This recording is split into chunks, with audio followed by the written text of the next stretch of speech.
Muy buenos días a todos, bienvenidos. Gracias por acompañarnos este jueves, donde tenemos un excelente evento que estamos seguros les va a interesar mucho a todos.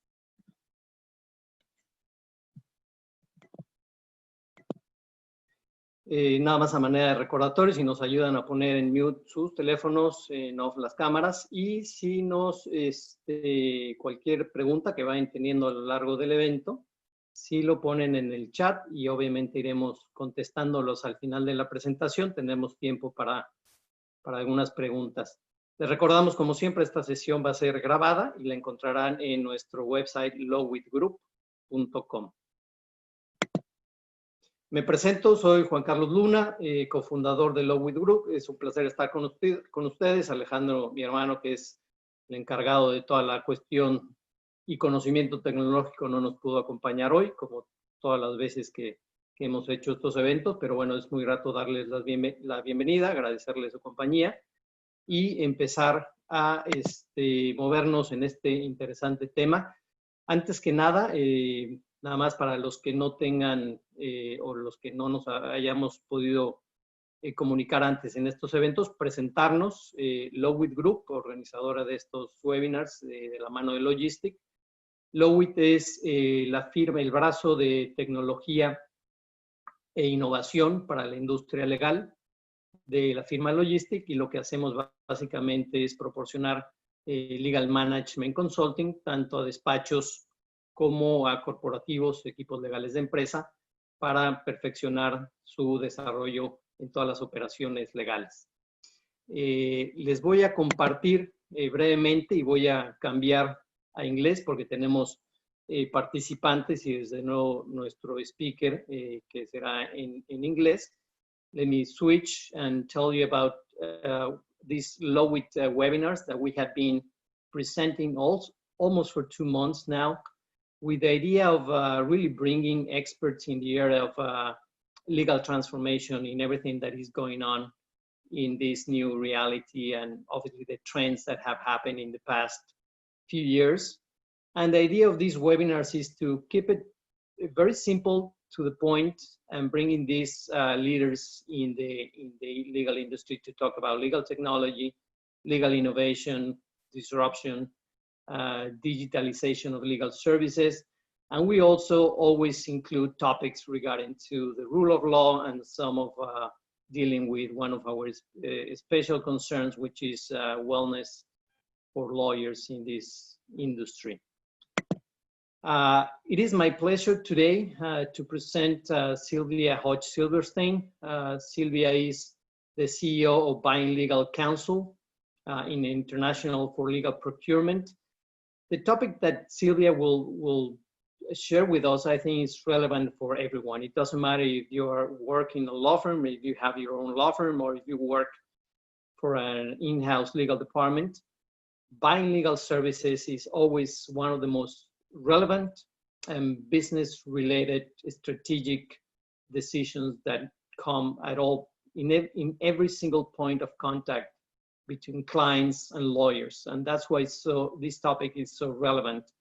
And again, we have the pleasure of having SILVIA, who is a true expert on this.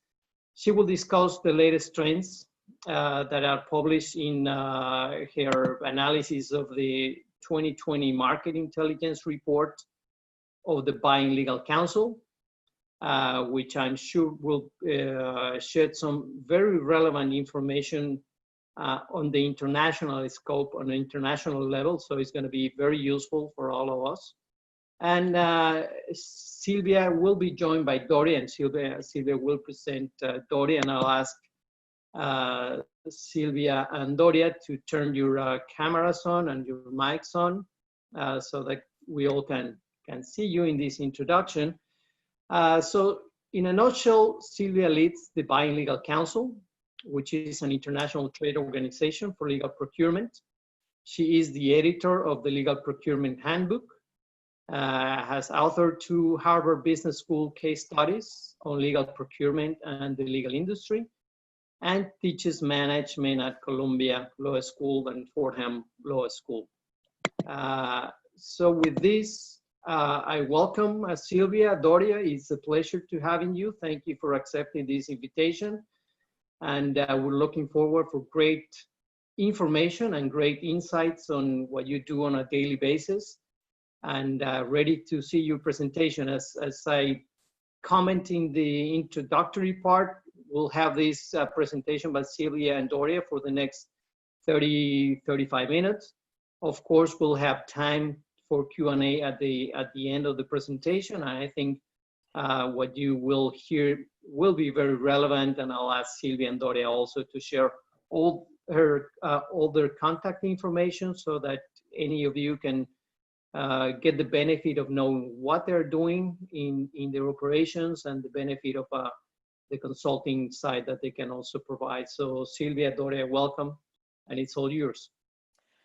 Thank you so much for inviting us, and thank you so much all of you for tuning in to today for the new reality, or as you would say, la nueva realidad. And I will try to hablar español solo un poquito, porque with me I have Doria Delgado, and I would actually like to introduce her. She is my colleague and has been working with the Buying Legal Counsel for almost 2 years. So almost any question that I could answer, I'm sure that Doria will be much more clear. Everything she can bridge the gap between my very limited English.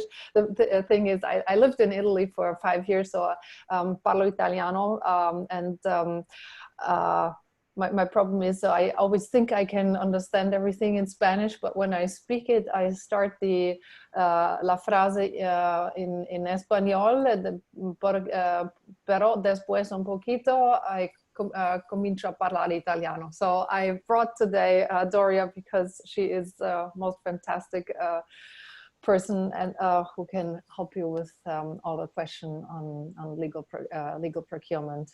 Doria, anything else that you'd like to add? Nope, you cover it all. And your Spanish is quite good. You should be quite Oh my goodness. So anyways, you have Doria's email address here, doria@buyinglegal.com. And mine is Silvia@buyinglegal.com. And I, as Juan Carlos said, yes, I wrote a couple of Harvard Business School case studies that you can access, including the GlaxoSmithKline. It's called Sourcing Complex Professional Services. What it really is about is how they buy legal services. And let me just say a few things before I dive into the topic. So years ago, about 20 years ago, I worked in Milano, in Italy, at a very prominent law firm. And we wanted to do things differently. We wanted to really understand how clients think, what was important to them. And back 20 years ago, I couldn't find any information on what clients wanted. So I started to do research. I looked at how companies in different European countries bought legal services. Then I did a study on how South American companies looked at legal services and what law firm marketing was there. I looked at how American companies bought international legal services and so on. And then in 2010, as you remember, during the last recession, I then discovered that procurement was involved in buying legal services. And that really started this whole process and really kicked off then the founding of the Buying Legal Council as the trade association for legal procurement. So Doria, I also want to give you a moment to maybe pick out the most important pieces that you want to then say in Spanish. Sure. Hola, buenos días. Gracias por acompañarnos. Como Silvia decía, ella comenzó su carrera también en Italia. Ahí es donde logró un poquito entre el italiano y el español, que sabemos que es bien similar. Ella vio la necesidad de cómo hacer las contrataciones legales en diferentes empresas. De ahí ella comenzó a hacer diferentes estudios de mercado en cómo diferentes empresas en diferentes países hacían sus contrataciones legales. Y de ahí es donde nació la idea de la compañía Buying Legal Counsel, que es una plataforma en línea para vendedores de servicios legales y para personas que buscan servicios legales.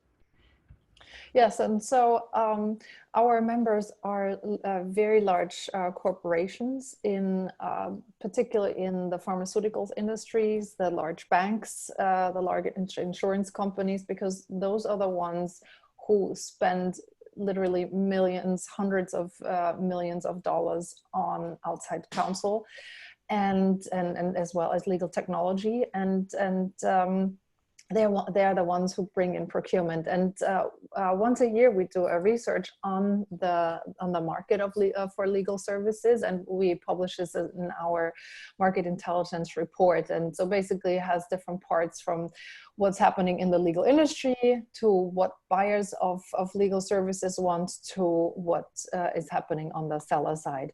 And so today we'll pick out a few aspects that we think are very interesting to you. And as Doria translated, evitación de costos y ahorro. I hope I pronounced that right. So this is what we're gonna start with. So what we noticed was that when procurement is involved, the corporations are able to save about 17% on average. So this is quite the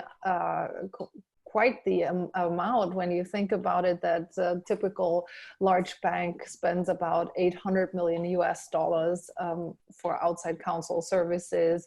Big insurances spend $1, even $2 billion, I really mean $1 billion on outside spend. So when you are able to save 17%, that is an incredible number. And we found in our research that the most successful ones were able to save about 25%. Doria? Nosotros hacemos un reporte anual de lo que está sucediendo en el mercado y los beneficios que tienen. Una de las cosas que vamos a tocar son los puntos importantes en este reporte, y es de que cuando hay contrataciones de servicios legales, los empleadores por lo general ahorran entre un 17 y un 25%. Cuando estamos hablando en corporaciones inmensas, como muchos de nuestros miembros, que son corporaciones bancarias, farmacéuticas, de corporaciones enormísimas, entonces cuando ahorramos un 25%, eso es un montón al traducirse a una empresa. Entonces se comienza a ver de que todo lo que tiene que ver con los profesionales de contrataciones legales es algo que se debería implementar en todas las empresas. Yeah, and so what's interesting, so in the big corporations, we also ask, because there's a difference between savings and cost avoidance. And so we actually ask, do you have certain targets? Because I mean, of those of you who are on the law firm side, and we'll get to what they want from the law firms in a second. When you negotiate with procurement, and it's typically procurement that you will, if they are involved, that you will negotiate with procurement. It's very interesting that about 48, so half of them have both savings targets as well as cost avoidance targets. Doria? Entonces, hay una diferencia entre lo que es el ahorro y lo que es la evitación de costos. Entonces, nosotros siempre preguntamos cuál es la meta que ellos tienen, tanto en el ahorro como en la evitación de costos. En las corporaciones más grandes se ha visto de que 19% de ellas no tienen ninguna meta sobre lo que es la evitación de costos, y el 33% solo tenían lo que era la meta de ahorro. Entonces es muy importante saber diferenciar ambas. Absolutely. And also another thing that we looked at was how many providers do the large corporations have. And so what we found, and this is really an interesting trend over the last few years. So when we did the study the first time a few years ago, We said, so how many law firms do you work with on a regular basis? The largest number that we found was 1,500. So there were some corporations that work with, with 1,500 law firms. I don't know about you, but I could never even begin of thinking to manage such a large number of providers. In the last few years, the number has gone down. So now the average that we found was about 168 law firms that they work with. Among the ancillary legal service providers, so that would be court reporters, that would be translators, that would be medical records companies. So all these kind of services that the legal department might need, they on average work with 27. And then the ALSPs, or alternative legal service providers, are also called the law companies. As you know, they are much newer in the field, so they have typically about 6 on average. And then legal technology providers, also the average we found was 6.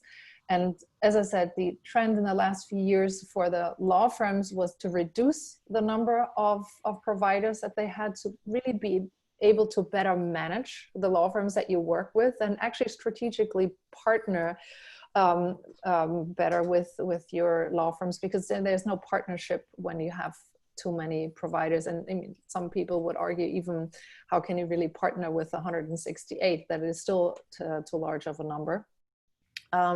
So this number has gone dramatically over the last few years, whereas the ALSPs and legal tech providers, those numbers have gone up because, as you know, law departments are becoming much more technologically oriented and use much more technology. Victoria? El averaje de los promedios de proveedores que se usaban hace un par de años era exorbitante. Estamos hablando de cifras como de 1.500 proveedores de servicios legales que se usaban.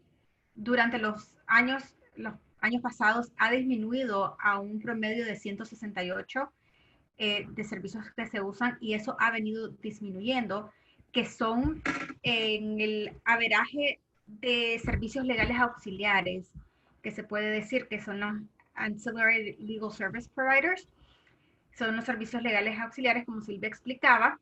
De ahí tenemos el promedio de lo que son los proveedores de asuntos tecnológicos legales. Esa es la que durante los años actualmente ha subido más. Como más tecnología se ha visto envuelta en las compañías, entonces se ve que este departamento es el que más ha subcontratado servicios legales. Silvia, if I may, because we're getting some comments from the chat. Sure. People feel actually very comfortable with the English version, so just to spend the time, you know, as better as we can in the content. Oh, okay. I think okay. you know, the slide translation. Certainly, Dora can jump in because you know all the insights and you can comment. Okay. But we can fine. keep it in English. That's fine. Thank you. Okay, that's good. I did not see the comments. Okay, so this was basically a deeper slicing of data. When you look at the numbers here on the right-hand side, so the over 25 billion in revenues, those would be the Fortune 100 corporations. Here we have the Fortune 500 corporations, and here we have the Fortune 1000, and this is on the what is that, left-hand side, those are the smaller ones. And you definitely see that the large corporations are the ones that embrace the new model law firms or the law companies the most. So I think this is definitely something to be aware. I think that we will see much more growth of the law companies in the next few years.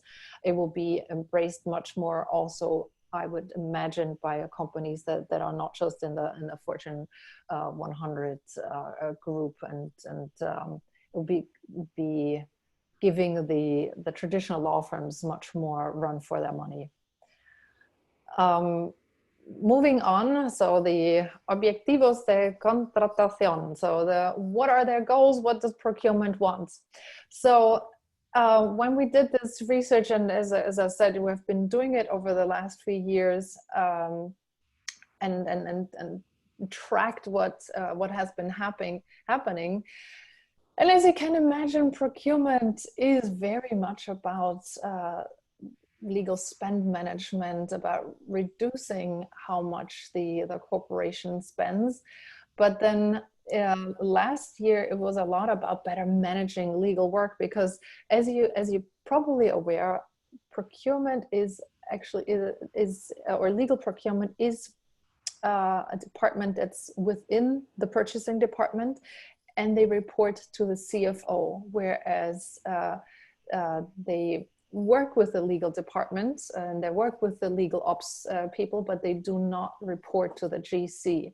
But the CFOs have been very concerned about how the legal departments are managed and how they're operated. So that is something that procurement doesn't necessarily get involved with, but they buy the tools and manage the relationships with the provider so that the legal department is good.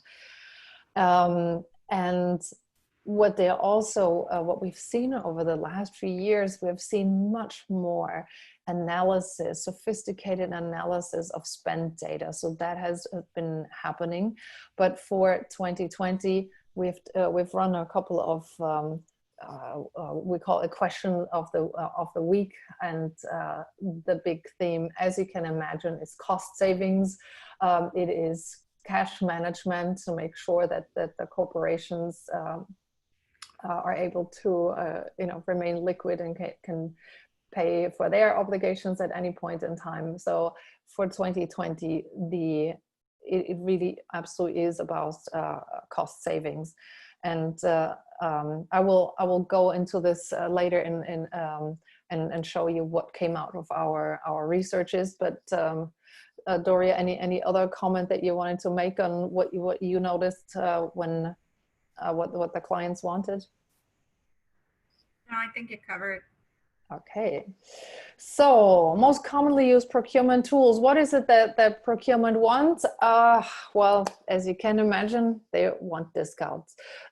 So we definitely found that, and this is a typical procurement tool, that they will always ask about discounts first. So for those of you who are on the law firm side, you should always understand how your clients are being measured and rewarded, because if the people in the procurement department are being measured by how much of a discount they were able to bring in, that is the only thing that will move them.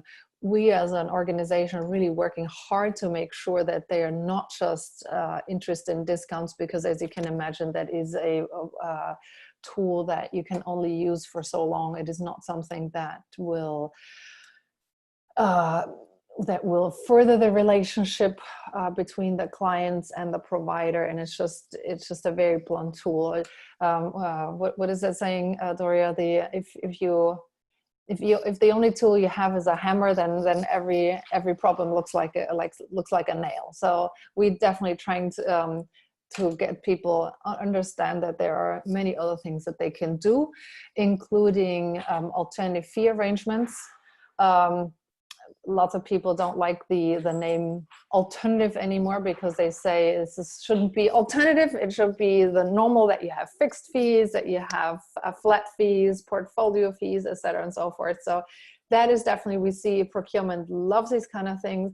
We definitely see e-billing becoming pretty much a standard in lots of jurisdictions now, and also issuing and enforcing outside counsel guidelines. So if you, among your best clients, I would definitely encourage you, make sure that you never start to do any work, if you work on the law firm side, before you've carefully read your outside counsel, your client's outside counsel billing guidelines.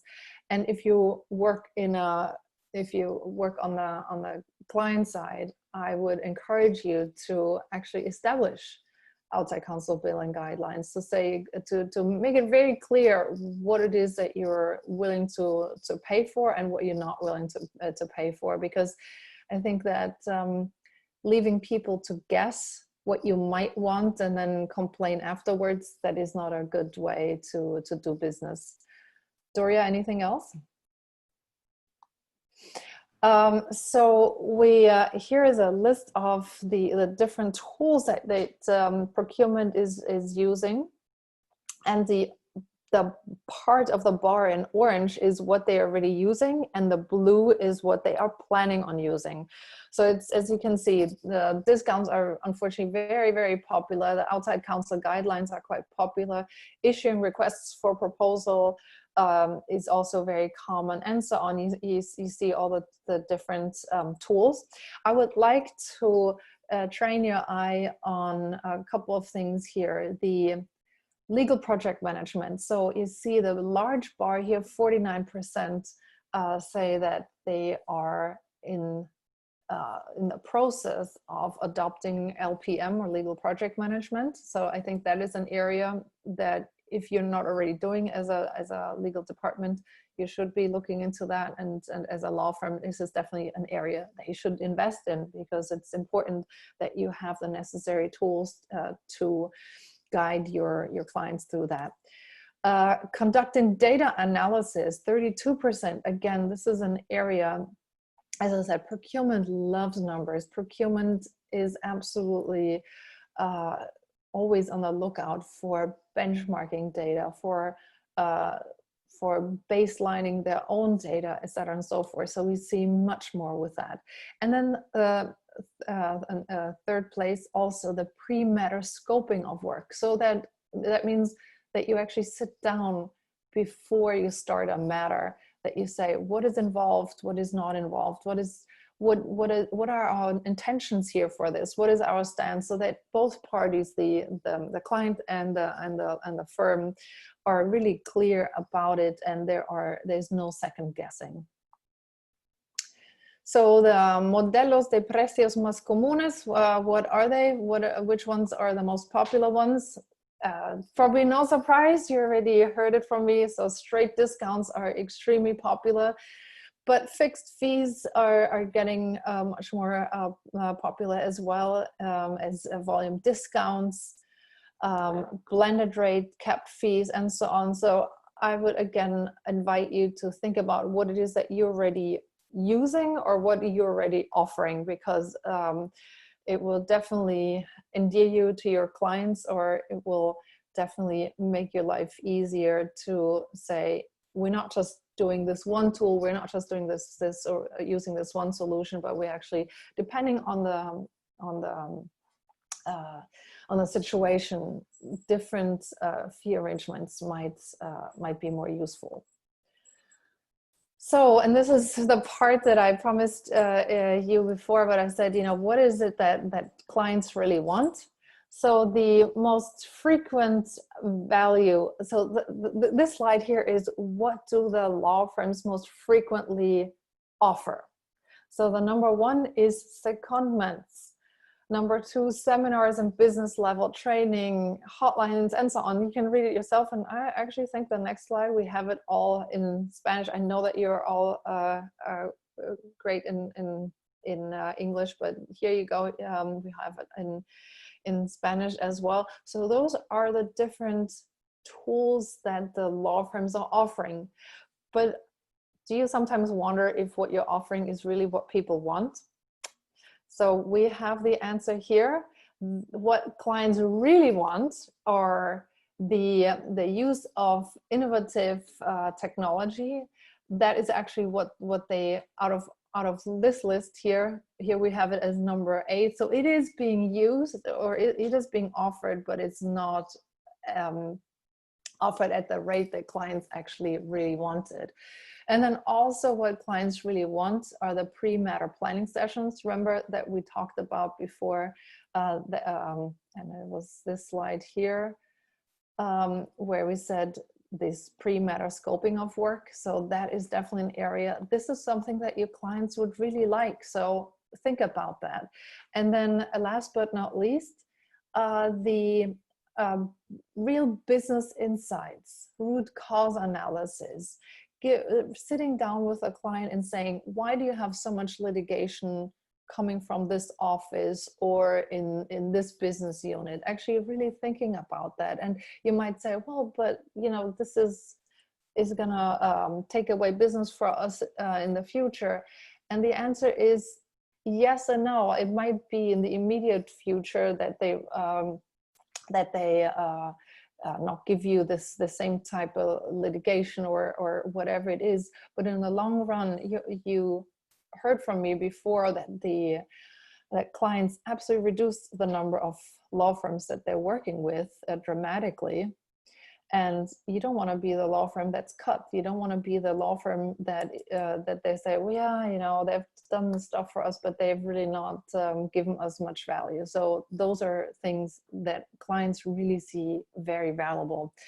What they don't want is just generic updates on here is this new law or here is this thing. I can tell you when I worked in the law firms, we did some seminars. We made the same mistake. We offered some very generic seminars, and I mean, maybe back in 2002 this was exciting, but now in 2020 people just don't have the time for that. They really want to have answers for their issues. They want to be trained in areas that are important to them, and not just this new law came out and you know all the details. They also really want to have things written in a business language that's easy to just then forward to their colleagues in other business units. So even while there might be lawyers and totally understand what we call the legalese, it is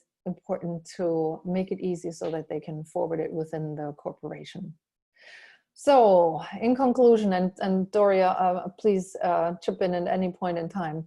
So in conclusion, actually, I wanted to discuss this before. So here, this was when we asked, so how does your corporation deal with COVID? How are you handling COVID? So we talked about cost management, how important this was. So here you see, cut all non-essential costs. This is absolutely the approach that lots of clients take. And we're currently asking the same question again, because we asked that a couple of weeks ago and we want to ask it again. Are they doing anything different? So in a few weeks, watch out, we'll be able to tell you what the news is. Then push non-urgent work to a later date. So we've seen a lot of that. So you might see at the end of the year, an unexpected big workload. And then also, and you might have seen this already, extension of payment terms so that the clients don't pay right away or within net 30, but they want to pay 60 or 90 days. So we've seen that. And then also renegotiate agreements or ask for additional discounts. So we definitely see a lot of that. And I'd love to hear in a moment from you if you see that as well.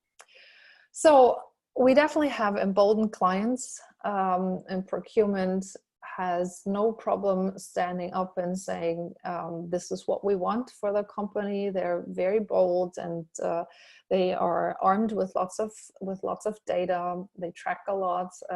They will benchmark themselves against others. They will really look for objective comparisons.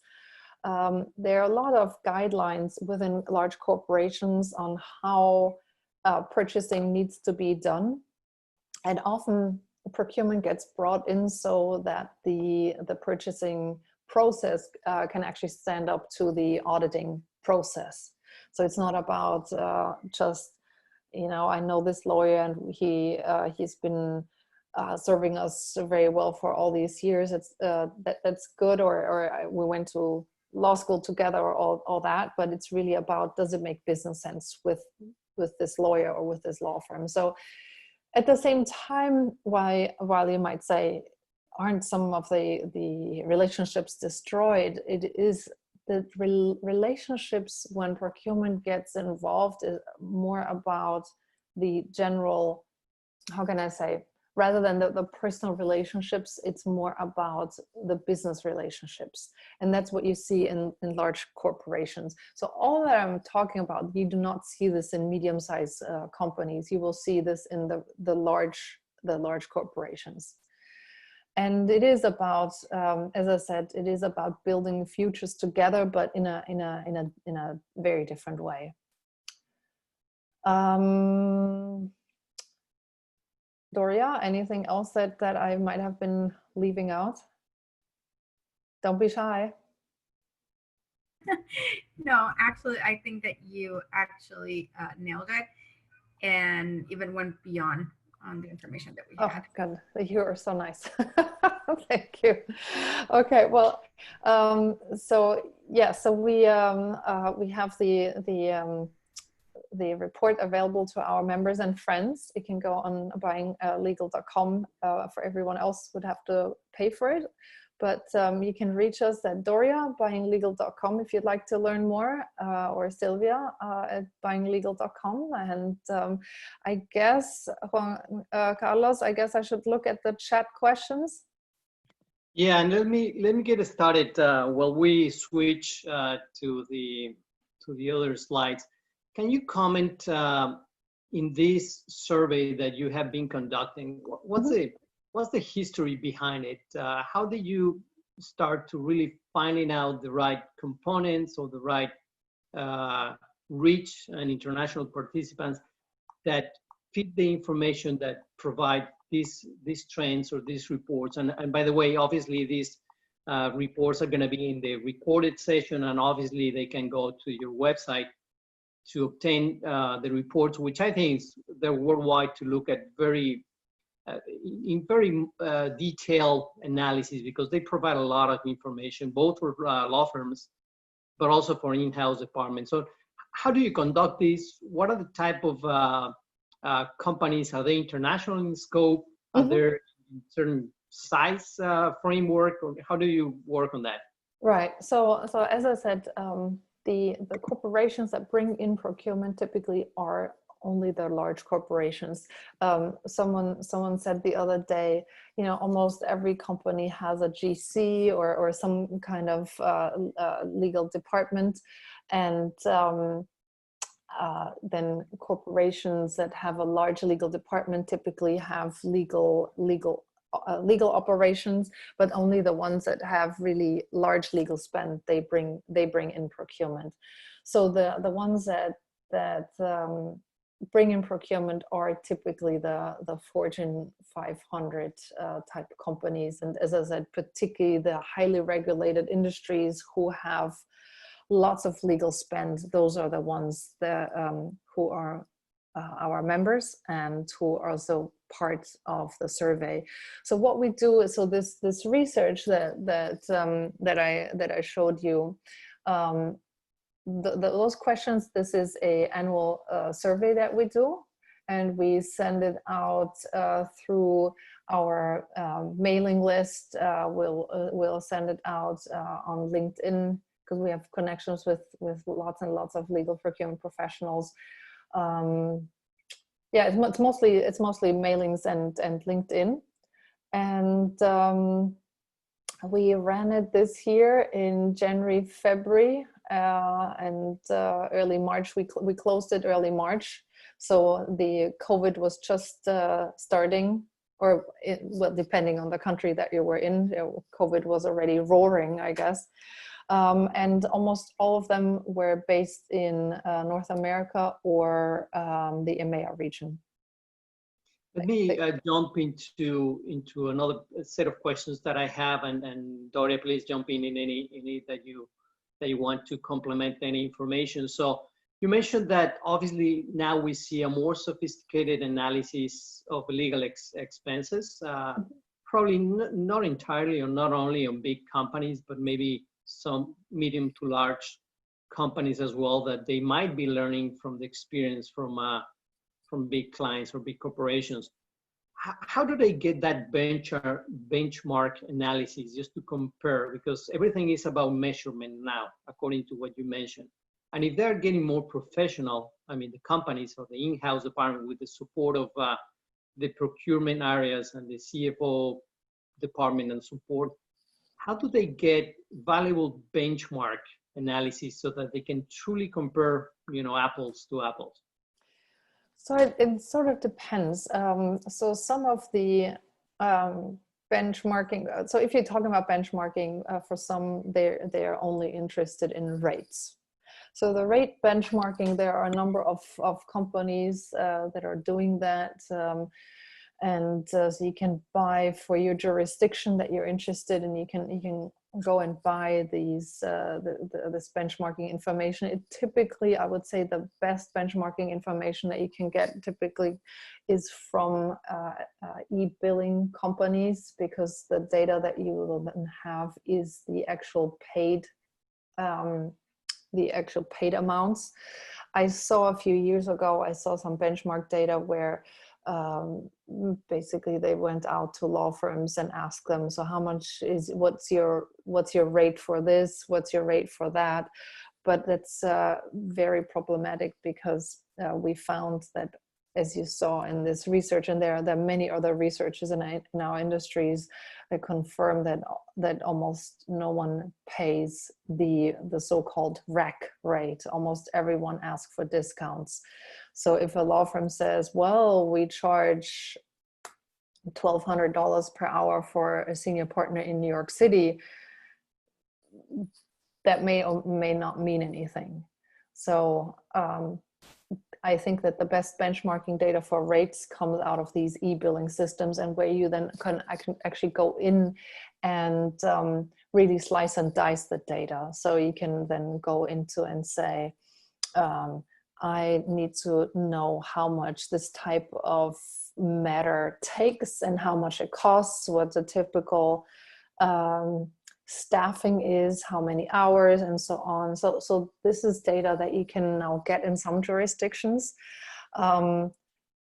like the US, and for example, also increasingly the UK. Outside of those two markets, I think this is more of something that you will see in the future, but not necessarily already now. And but you can do all sorts of other types of benchmarking in terms of, some of the data that we delivered today, that we said, okay, so what kind of tools do you use? Or what kind of, what it is that you expect from your provider. So those are also other types of benchmarking, and that data is available to everyone. Now that you mentioned the e-billing factor, I'm assuming that based on the analysis that you do, this could be a standard to find that information of benchmarking approaches and similarities. How do you see this relationship between the law firms versus the client procurement legal department or procurement department for legal services? Is there a battle that you see? Is there a disconnection on how they relate or how they communicate, and the expectations that, usually almost, I guess, forever, law firms have been talking with the general counsel or the legal counsel for everything, for negotiating fees, all the way through the process of providing services. When you add these procurement methodologies and sophisticated analysis and approaches, that the conversation is not between lawyer to lawyer, how does that affect, in your experience, from what you've seen, the reality of those connections? And how does that interact with the maturity level of different regions? For example, what you see in the US or Europe versus what we might see in Mexico or Latin America? Yeah, so what you see in Central South America, maybe Dory, I can say something about that. But what we definitely have seen over the last 10 years, which I think is really interesting, is that, yes, it used to be the lawyers talking with the lawyers, and quite frankly, there was not a lot of talk about pricing. And when I first saw old invoices, it would be for legal services rendered $1 million, but no explanation for what it was, because, you know, hopefully there was enough trust. But I think that, as I said, during the last recession, the legal services in lots of, or legal expenses, I should say, in lots of corporations came to such a level that the CFO and the CEO just said, how much money are we spending on legal services? You know, you can't just act like, oh, we are just responsible to keep the company out of trouble, and we'll spend whatever it takes. So there was definitely an end to that, because all the different departments, they had to be accountable, and they had to be looking for ways to manage their budgets, including research and development, or marketing, and so on, you know, all different departments that were also seen as very important. And so that was sort of the end of, you can spend whatever you wanted to spend on legal services. What we've seen during the last 10 years in lots of law firms in the US and some other jurisdictions, not everywhere, but we've seen a growth of a new figure of the pricing professional in law firms. So almost all the big law firms now have pricing directors. Some have a legal background, but most of them have a business background, just like the procurement professionals. And they know the numbers. They, as we say, they don't speak Word, they speak Excel. So you have the Excel speakers on the law firm side, and you have the Excel speakers on the client side. And, you know, the lawyers, they speak with each other.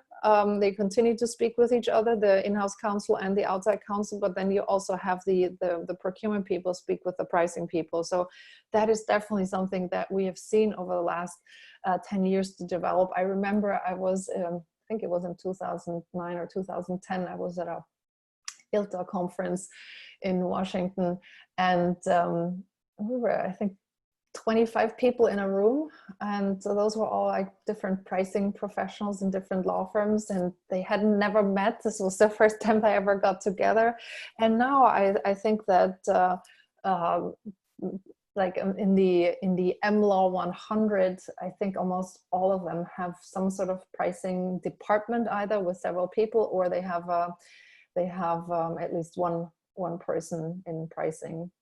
And so I definitely see that. I've from my connections on LinkedIn, my understanding is that there are also a handful of pricing professionals in Mexico or other North or Central or South American markets. So we definitely see this happening everywhere in the world, obviously at different levels of maturity perhaps, but I think this is definitely something that makes sense, because most lawyers, and correct me if I'm wrong, but most lawyers, they go to law school, they go into the law because that's what they want to do. If they wanted to be accountants, they would have studied something else. So I think that's a fair statement. And that's a good point. I think the trend on pricing experts that we're seeing in companies or in clients is being reflected in law firms, probably at biggest size law firms now, but that trend will trickle down to medium-sized law firms that will absolutely. Let me jump with another question from the audience. How does legal project management could impact in procurement? How is that relationship? So as I said before, but procurement is brought in to really make sure that the company gets good value. And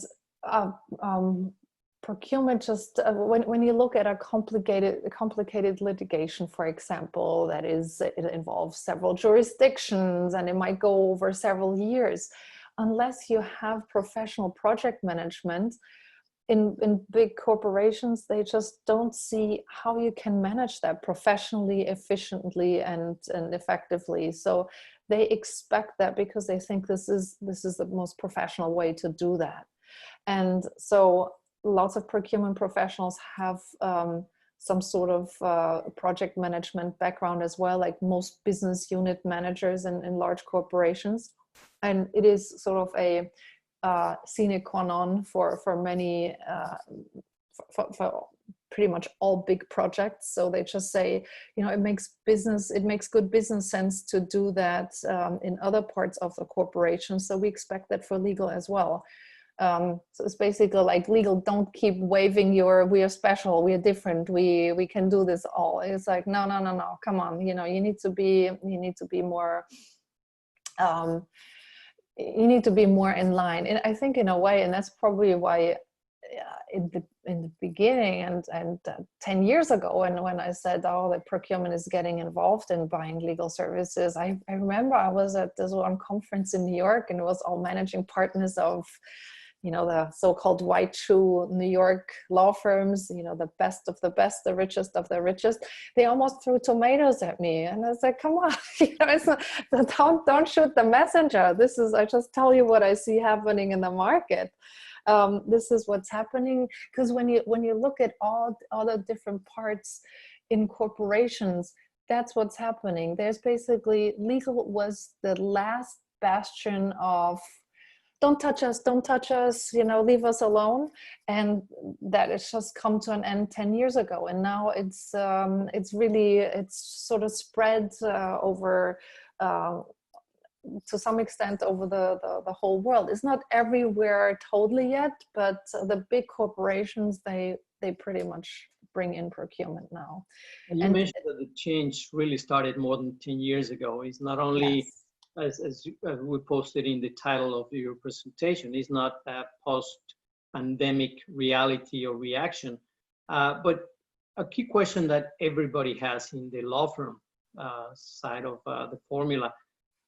Does procurement understand that the discount measurement, even though, as you show, it's the most familiar or the most used, do they understand if it's really truly the best option? Or from your experience, is it just the natural reaction, but not necessarily the best? Yeah, that's a good question. It is definitely the natural thing. Procurement people just can't help themselves, to be honest. It is a natural thing that they always ask for discounts, absolutely. And I'm sure all my friends in procurement would agree with that. But that's what we've been working on, you know, since we've started in 2004, that we really try to show that this is not the only solution, and probably there are better solutions. And so we've been working on that. And sophisticated procurement professionals, they definitely can use a whole range of tools. So they don't just have a hammer, they have a saw, they have a screwdriver, you know, they have all the different tools. So that is definitely something that the sophisticated procurement professionals absolutely know.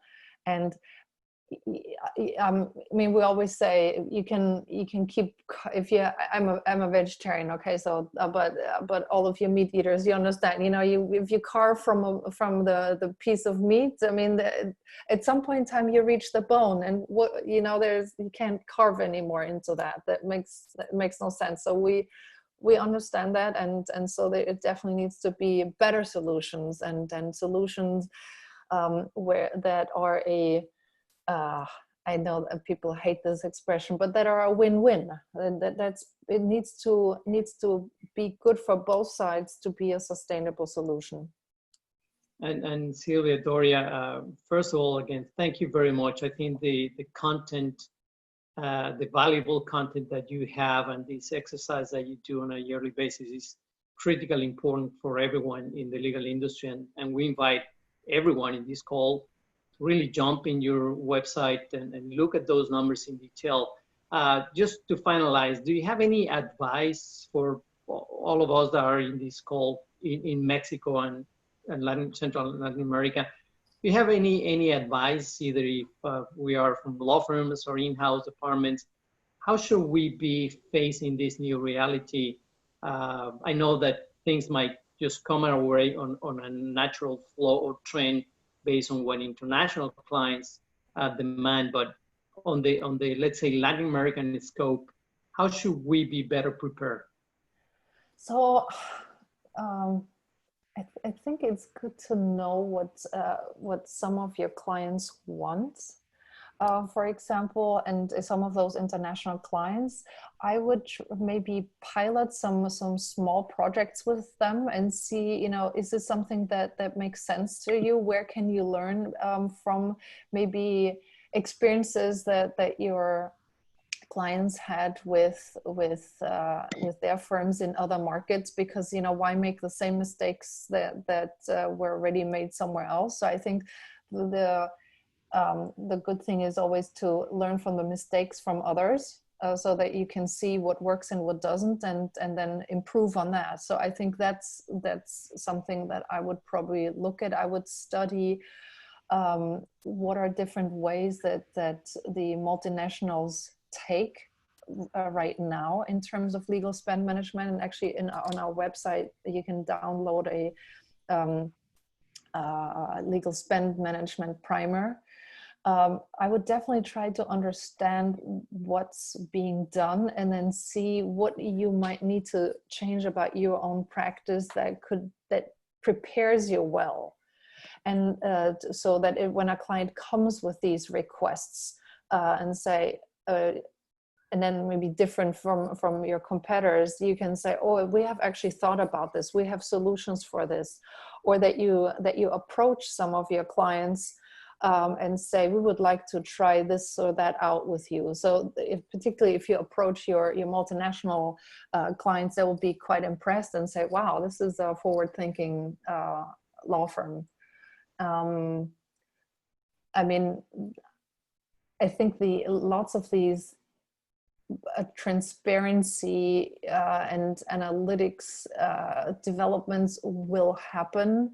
The question is, are you prepared then for them? And I always think it's better you don't need to do everything right away, but I think it's good to be educated and prepared so that you can decide when you want to jump into the cold water. So learn to swim now. I guess that's the message. That's great advice, and obviously great insight that you provide. We again, thank you for accepting the invitation. Thank you for showing and sharing the great content that you provide, and we wish you well in the upcoming events and the transferring of this information to all the stakeholders so that everybody understands. Muchas gracias. So we probably need to now prepare and organize a new webinar just on pricing, because apparently that's... You should definitely do that, and you should do one on project management as well. Absolutely. So, well, thank you very much. Don't go. Thank you. I'll just share a few more slides just to comment on the upcoming events. Let me switch to Spanish. Los invitamos el día 23 a las 10 de la mañana a una plática también muy interesante de innovación legal, más allá de la tecnología, con Alejandro Sánchez del Campo, un experto que desde España nos presentará este tema, que vale mucho la pena, ojalá nos acompañen. Y comentarles que, bueno, está ya activado y lanzado la convocatoria para el Legal Tech Competition que estamos organizando a lo largo de Latinoamérica. La idea es buscar y animar a estos Legal Tech Startups que están cambiando las funcionalidades y creando las nuevas herramientas para el mundo de la industria legal, a que participen en este evento para ganar visibilidad y sobre todo para interactuar con otros jugadores. Recordarles también, el 15 de octubre tendremos nuestro evento anual de Lawit Legal Summit con el título de Legal Vision 2020, y es un evento donde juntamos el concepto de las áreas legales, de innovación y tecnología. Ojalá no se lo pierdan. Estamos ya muy avanzados en los registros y esperamos y estamos muy confiados que para esa fecha será una gran oportunidad para reunirnos ahora sí que face to face y tener una interacción como la que no hemos tenido en los últimos meses. Ojalá que se animen y nos acompañen. Y siempre acabamos con esta frase en nuestros eventos, como una despedida, mucho relates, Silvia, to what you mentioned, that we really cannot act with yesterday's logic. We need to reinvent, and we need to see what's happening on an international scale and what is transforming. And we know that you are transforming the legal industry on the expertise that you have on that niche that you decided to pursue and to communicate with so many players. So again, thank you so much for joining us, and let's keep in touch because we can kind of do another event of this nature. Sounds good. Muchas gracias. Gracias y a todos de nuevo. Gracias por acompañarnos. Que tengan un feliz jueves y lo que se acerca de fin de semana. Gracias a todos. Gracias.